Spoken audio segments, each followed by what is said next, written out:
Hello hi जय जगन्नाथ आपण मानक स्वागत करी आउ गोटे मिनी ब्लॉग को। तो आज हूँ ओडिया नववर्ष बा महाविषुव संक्रांति पणा संक्रांति। तो पणा संक्रांति पालन हम आम हार्टलेस फैमिली रे गोटे पणार रेसिपी हेनी से तो बहुत बड़ भूल कथा। तो से आम सका उठी गाधे पाधे मंदिर में महाप्रभु शिव को दर्शन कर सारापर लगिगलु गोटे पणा प्रिपेरेसन रे। तो पणा प्रिपेरेसन ने चेरी अंगूर को काटी पके सारापर कटाला आपेल बा सेव।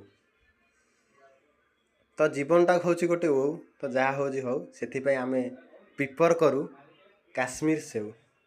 सेव पके सारापर पहला क्षीर छेना तापर गोटे खुरुड़ होता नड़िया जोटा कोरी है नथिला तो ताकू फटेई ताकू पाती करी पकेया आम मन कलु। तो से नड़िया को कचकच करी काटी पाती करी पणारे पकेया प्रस्तुति लगी पड़लु।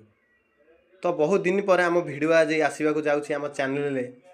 तो किछिटा असुविधार सम्मुखीन होइबारु आम भिडियो आसी पारु नथिला। तो से आपण मानक आम क्षमा प्रार्थना करूँ। तो आशा करुँची आगुरी जमी ढेर सारा भल पाइबा देउथिले आम चैनल को एबे मध्य देबे।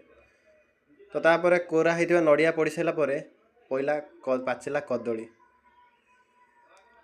तो कदली गोटे पर गोटे एमती पकई 20-25 टी कदली पकई तापर कटा होता प्रगति क्षीर को आड कलु।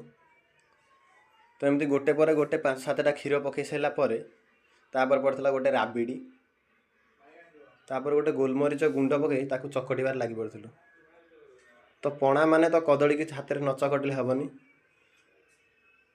तो ताकू सब हाथ में भल भाव गोले घांटी सारापर प्रस्तुत होता आमर गोटे चंपियन मार्का पणा। तो देखिए तो पणार लुकटा जमी लगुला तो बहुत भल लगुला। तापर आम आंबटा पकई नथिलु तापर आंब को स्लाइस कर काटी सारी पकई देथिलु। तापर गोटे पर गोटे एमती आम ग्लास 10-15टा बढ़ाई होता आम मेंबर मानक पई। तो एमती गोटे गोटे कर समस्त हाथ को पणा को बढ़ाई देला परे समस्ते आज ओडिया नववर्ष को एंजॉय करने सहित पणा को उपभोग करते।